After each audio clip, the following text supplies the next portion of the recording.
quartier Billancourt-Rive-de-Seine accueille 25 000 habitants, dont 1200 nouveaux boulonnais depuis 2019.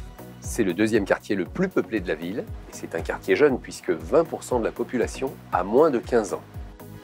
Dans le quartier, il y a beaucoup de familles avec de jeunes enfants et justement, il y a énormément de parcs et de jardins pour les enfants. C'est vraiment très sympa. Le premier avantage pour mon épouse et moi-même, c'est d'avoir un travail à proximité. Nous sommes à moins de 15 minutes. Le deuxième avantage pour les enfants, c'est d'avoir une école juste à côté de notre lieu d'habitation.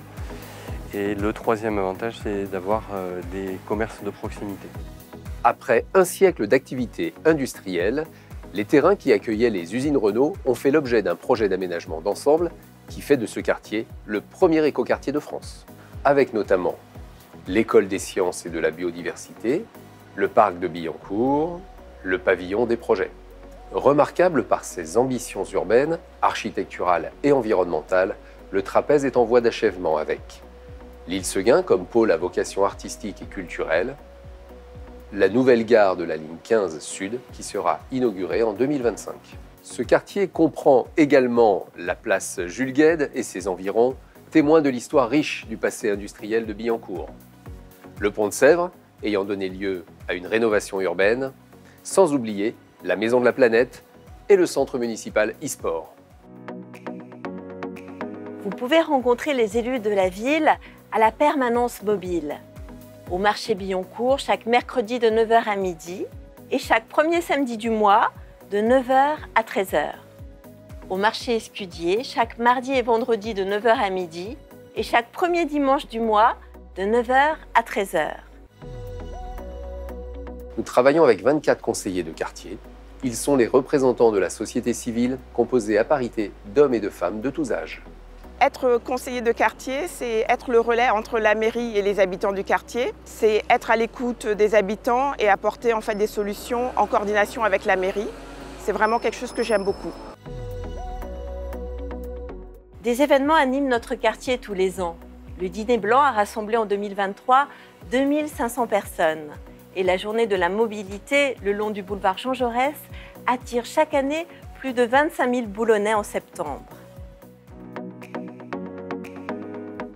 Notre quartier compte 13% des commerces de la ville. Le trapèze est connu pour ses établissements de restauration, qui représentent 52% des commerces. Il y a une vie de quartier qui est très dynamique avec la scène musicale, les entreprises et les habitations. Un quartier agréable, il est vivant, il est à la fois jeune et chargé d'histoire.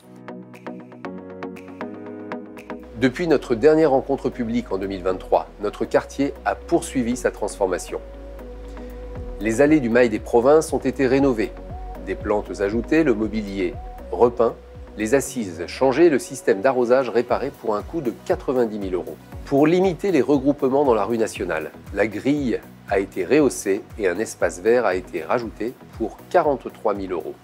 Les allées du parc de Billancourt ont été restaurées pour un coût total de 33 500 €. Une station de réparation et de gonflage pour les vélos a été implantée cours de l'île Seguin pour un coût de 5 900 €. Dans la poursuite de l'application de la loi LOM, des espaces de stationnement situés avant les passages piétons ont été aménagés pour sécuriser la traversée des piétons. 5 aires avec arceau vélo, 2 aires avec jardinière, 2 aires mixtes avec potelet ont été installés pour un coût total de 31 240 €. Le réseau d'assainissement et les branchements riverains ont été rénovés dans l'allée Émile Pouget, rue d'Issy, pour un investissement de 1 600 000 €. La place du Hameau Fleuri a été complètement rénovée par la réalisation d'espaces en pleine terre pour plus de végétalisation. Les eaux pluviales ont été déconnectées du réseau d'assainissement. Nous avons également réorganisé les cheminements piétons et augmenté le nombre de mobiliers urbains, le tout pour 245 000 €. Des places pour les personnes à mobilité réduite ont été créées, une place près du 41 rue Nationale et 2 places près du parvis de la scène musicale pour un coût total de 2 800 €. Enfin, pour renforcer la sécurité, un passage piéton équipé de LED a été mis en place au niveau du 28 rue Yves Kermen pour un investissement de 40 000 €. Les tournées espace public permettent de relever tous les dysfonctionnements qui peuvent subvenir dans un quartier. Le parcours est établi en fonction des informations que nous transmettent les riverains. L'intérêt de ces tournées, c'est essentiellement de permettre aux riverains de pouvoir échanger avec les gens de la municipalité et de pouvoir essayer de progresser ensemble, à faire en sorte que notre quartier fonctionne le mieux possible. Notre quartier dispose de 43 espaces de stationnement pour les vélos, soit 458 places, 59 espaces de stationnement pour les 2 roues motorisées, soit 350 places, 7 stations de recharge de véhicules électriques disposées en voirie, soit 30 places.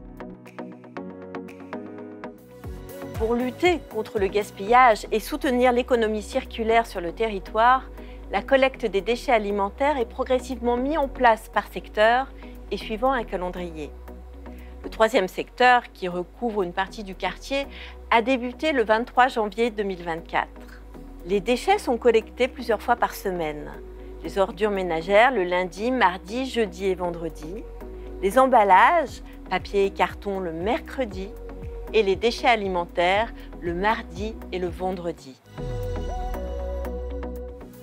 Et pour toute information supplémentaire, n'oubliez pas l'application mobile 9200 pour accéder facilement à toutes les ressources de la ville, l'application citoyenne Sonnette de Grand Paris Seine-Ouest pour signaler toute anomalie dans l'espace public, et la plateforme Assolib pour découvrir les activités proposées par les associations boulonnaises.